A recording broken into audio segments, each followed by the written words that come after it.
तो कैसे हैं आप सभी। नमस्कार दोस्तों, स्वागत है आप सभी का कंप्यूटर एनालिस्ट चैनल पर। ठीक है, और वीडियो में आगे बढ़ने से पहले आप सभी लोगों को हैप्पी दिवाली एंड अपनी दिवाली सेफली एंजॉय कीजिए और अच्छे से एंजॉय कीजिए। ठीक है, तो चलिए शुरू करते हैं।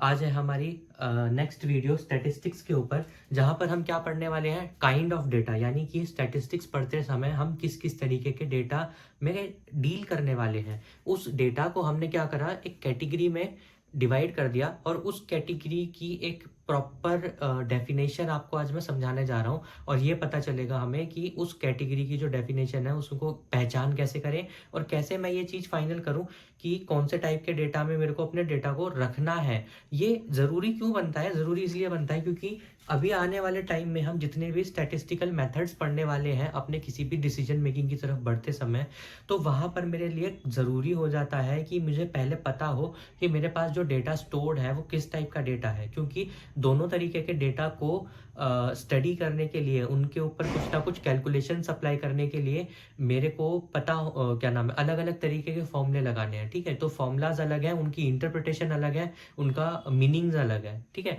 तो चलिए शुरुआत करते हैं, जहां पर आज हम क्या पता करेंगे, काइंड ऑफ डेटा। ठीक है, और डिस्ट्रीब्यूशन। अब मैं आपको यहाँ पर एक चीज बताने वाला हूँ, काइंड ऑफ डेटा यानी कि कौन से टाइप का डेटा है वो पता चले। डिस्ट्रीब्यूशन का मतलब पता है, डिस्ट्रीब्यूशन का मतलब क्या, कि इस डेटा को मैं कैसे एक अरेंज्ड मैनर में ऑर्गेनाइज करूं ताकि मैं उस डेटा की अंदर फिर कुछ क्या कर सकूं, कैलकुलेशन अप्लाई कर सकूं। ठीक है, क्योंकि मतलब ऐसा पॉसिबल नहीं है कि मैंने कुछ वैल्यूज उठा ली पॉपुलेशन में से और उनको रैंडमली कैसे ही भी कहीं भी पुट कर दिया और कैसे ही भी उसके ऊपर मैंने क्या करा, स्टडी करना शुरू कर दिया। मेरे पास एक अरेंज्ड मैनर होना चाहिए उस डेटा को स्टडी करने के लिए। ठीक है, तो सबसे पहले जानते हैं कि हमारे पास डाटा कौन कौन से है। सबसे पहले हमारे पास जो टाइप के डेटा है उसको बोला जाता है डिस्क्रीट डेटा। ठीक है, और यहाँ पर हमने लिखा है डिस्क्रीट वेरिएबल। तो डिस्क्रीट वेरिएबल का मतलब क्या, एक ऐसी कंटेनर, एक ऐसी जगह जहां पर हम क्या करें, सारी की सारी ऑब्जर्वेशन स्टोर्ड होंगी राउंड फिगर वैल्यूज में।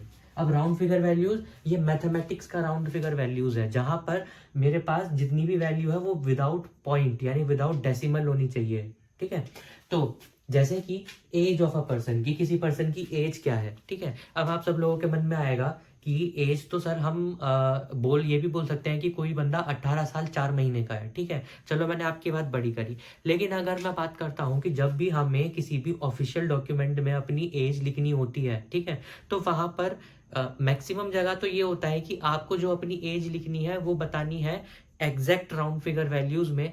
कई जगह पे क्या होता है कि आपको ये बोला जाएगा कि इस साल के 1 जनवरी को आपकी क्या एज रही थी, वो एज एग्जैक्टली यहाँ पर बताइए। ठीक है, जब आप वोटर कार्ड के लिए अप्लाई करेंगे तो कुछ ऐसी कंडीशन होती है वहां पर। ठीक है, तो जब भी हम किसी ऑफिशियल डॉक्यूमेंट्स में अपनी एज को फिलअप करते हैं तो वहां पर हमारे पास पॉइंट्स पे लिखने का ऑप्शन नहीं होता, हमें वहां पे exactly 18 years, exactly 22 years, 25 years, ठीक है, ऐसे फिलअप करना होता है। Next is year of birth. अगर मेरा ईयर ऑफ बर्थ सपोज करते हैं 2005 रहा होगा, तो 2005.4, 2005.6 ऐसे करके नहीं लिख सकते हम। ठीक है, वो एक इनवैलिड तरीका है डेट टाइप के डेटा को स्टोर करने का। ठीक है, जहां पर जो मेरे पास ईयर ऑफ बर्थ है वो हमेशा से क्या होगा, एक राउंड फिगर वैल्यूज आएगी, विदाउट डेसिमल पॉइंट वैल्यूज आएगी।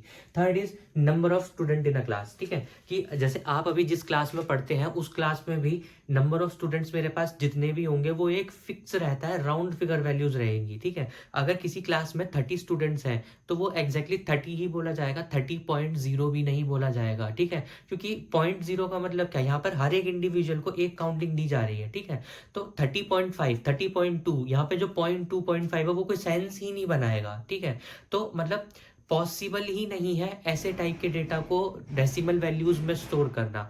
ये ऐसे डेटा को बोला जाता है डिस्क्रीट टाइप का डेटा। ठीक है, आई होप आपको ये क्लियर हुआ होगा। ठीक है, नेक्स्ट इज कॉन्टिन्यूस वेरिएबल।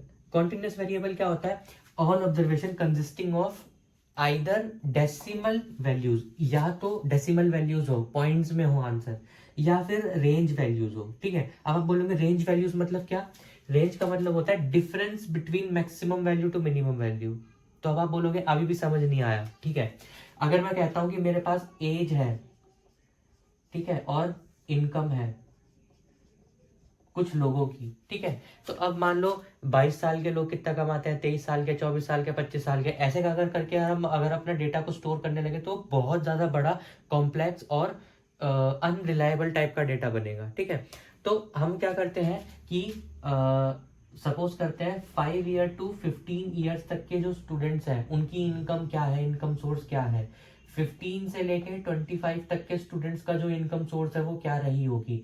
25 के अबव एंड 35 के बिलो जितने भी मेरे पास पर्सन्स हैं, लोग हैं, उनकी इनकम क्या रही होगी। सपोज हमें यहाँ पे अपनी मर्जी से हाइपोथेटिकली कुछ इनकम डाल देता हूँ, 5,000, 25,000 और 35,000, ठीक है। अब इस डेटा को रीड कैसे करा जाएगा कि मेरे पास जो भी मैंने अभी डेटा को कलेक्ट करके लिखा है, उस कलेक्ट करे हुए में डेटा में मेरे पास 5 साल से 15 साल के बीच में, ठीक है, जितने भी लोग हैं वो सभी के सभी लोग ऑन एन एवरेज या फिर लगभग अप्रोक्सीमेटली इक्वल 5,000 रुपीज कमाते होंगे, ठीक है।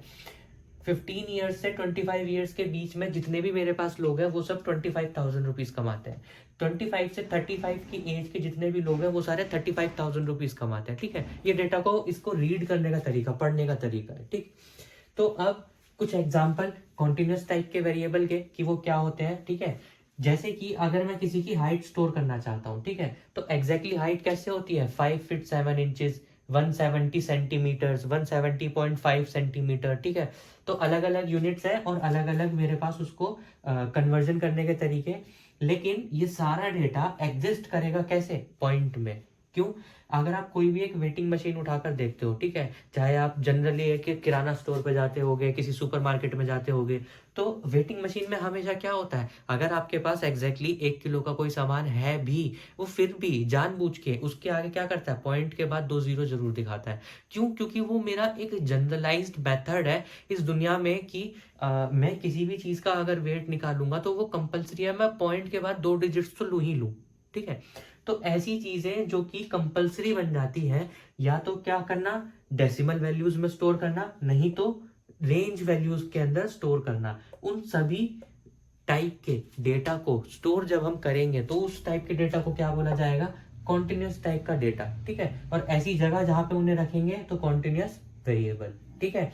तो अब एक एग्जांपल और रह गया टेम्परेचर का। टेम्परेचर आप सभी ने देखा होगा, थर्मामीटर आप सभी के पास होगा, तो वहां पे क्या है, 99, 100 एंड 101, ये मतलब जो राउंड फिगर नंबर्स हैं, इनके बीच में क्या होता है, अलग अलग मेरे पास डिविजन्स क्रिएट होती है, ठीक है। और मर्करी जहां पर भी लाई करेगा तो उससे हमें पता चलता है कि हमारा एग्जैक्ट टेम्परेचर कितना है, 99.6, 100.1, 100.0, 100.2, ठीक है। तो जब भी अगर मैं कहता हूँ कि ऑनलाइन भी अगर मैं कभी टेम्परेचर चेक करने लगूँ, कोई कैलकुलेशंस निकालने लगूँ, डिग्री सेल्सियस से फ़ारेनहाइट में कन्वर्ट करने लगूँ या किसी भी तरीके की कैलकुलेशन, तो हमेशा वहाँ पे पॉइंट वैल्यूज कंसिडर करी जाएंगी, ठीक है। तो ये था आज का टॉपिक। आई होप आप लोगों को समझ आया होगा। आपको जो भी कुछ डाउट हो इस वीडियो से रिलेटेड, आप नीचे कमेंट जरूर कीजिए। मेरी कोशिश रहेगी कि मैं आपको बेहतर से बेहतर तरीके से आपके डाउट्स को क्लियर करूं और कुछ एक एग्जांपल्स के साथ उनको सॉल्व करूं।